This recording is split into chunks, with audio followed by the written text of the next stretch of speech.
После событий в Домодедово, трагических, мы сами заметили о том, что участились звонки и сообщения о возможных заложенных устройствах. Вот немножко о статистике и о том, в каком режиме вам приходится работать сейчас. Информация попадает на службу 02, сразу составляется карточка происшествия, это как составляющая КСУДЧ. Там заполняются все, во-первых, телефон определяется. Телефон это как и мобильный телефон, и стационарный телефон, и таксофоны, все это место определяется сразу. Сотрудница забивает все данные, спрашивает о том, какое там место расположения, что, какие предметы там могут рядом быть. И когда сохраняется эта информация, она автоматически расходится по подразделениям территориальным, окружным. Вот, инженерно-саперный отдел сразу получает информацию. Это где-то в пределах 2 секунд уже информация идет на место, где вот это вот происшествие совершено. Я могу сказать, с 2004 года у нас сообщений поступало в год 3280, и было задержано 190 человек. И в 2010 году снизилось до 437 сообщений, и задержано 71 правонарушитель. Это у нас где-то примерно снизилось на 87%.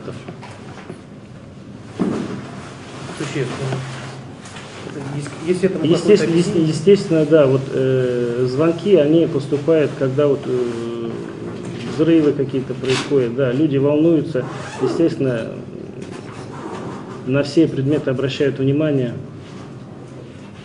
То есть это в том числе и не предумышленные, значит, ложные сообщения? Нет, не обязательно ложные.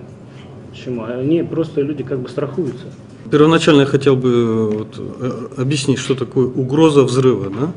Это проверка сообщения о якобы заложенном взрывном устройстве. Получив информацию с дежурной части, получив команду, значит, сотрудники инженерно-саперного отдела в составе инженерно-саперной группы в течение 10 минут убывают на место происшествия, значит, предварительно согласовав маршрут, получив необходимое оборудование, и прибывает на место происшествия.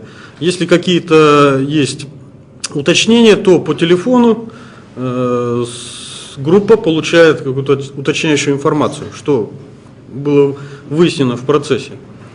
На месте происшествия уже работают местные органы власти, значит, территориальные ОВД. Они уже определяют конкретно место, определяют приблизительную зону, возможную зону поражения и ожидают специалистов саперного отдела.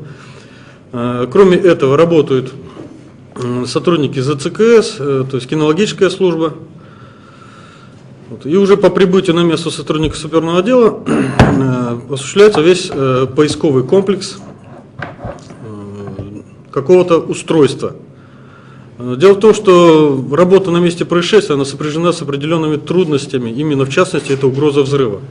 Во-первых, это задействовано большого количества личного состава, с отрывом от каких-то других, выполнения других служебных обязанностей. Да, служебных обязанностей, да.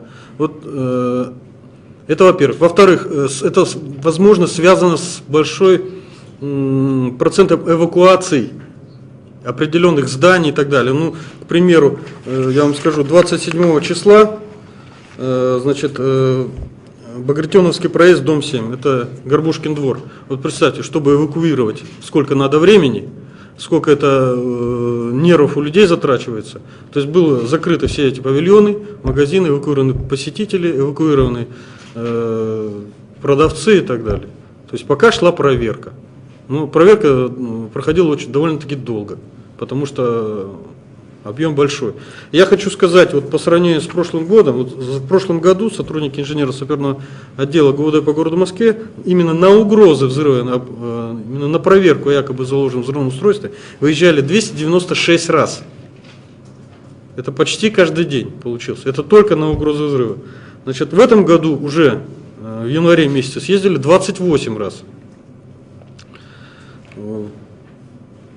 Соответственно, после того, как здание будет исследовано, здание или же объект какой-либо составляется акт, Значит, и сотрудники убывают к месту постоянной дислокации или же убывают на следующий какой-то выезд, который может случиться. Заведомо ложные сообщения о готовящемся взрыве, поджоге или иных действиях попадает под действие 207 статьи Уголовного кодекса Российской Федерации. За совершение данного преступления предусмотрено наказание в виде до 200 тысяч рублей или же лишение свободы до 3 лет. За январь месяц, как уже говорилось, было 28 выездов совершено, при этом дознавателями было возбуждено 22 уголовных дела, это несколько больше по сравнению с прошлым годом. В прошлом году мы возбудили за указанный период времени 17 уголовных дел.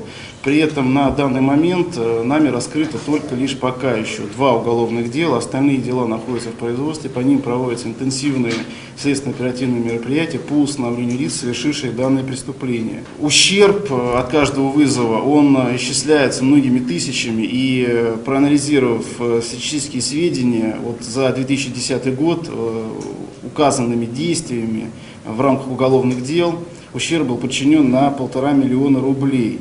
Но учитывая небольшое число раскрытых преступлений, только лишь малую часть мы пока еще смогли возместить с лиц, которые эти преступления совершили. В большинстве своем это лица достаточно уже взрослые, зрелые, как правило, находящиеся в состоянии алкогольного опьянения. Совершая данные преступления, они в первую очередь используют мотивы мести, корыстные мотивы, так называемые способы проверки действий милиции, то есть как мы оперативно на это реагируем и так далее.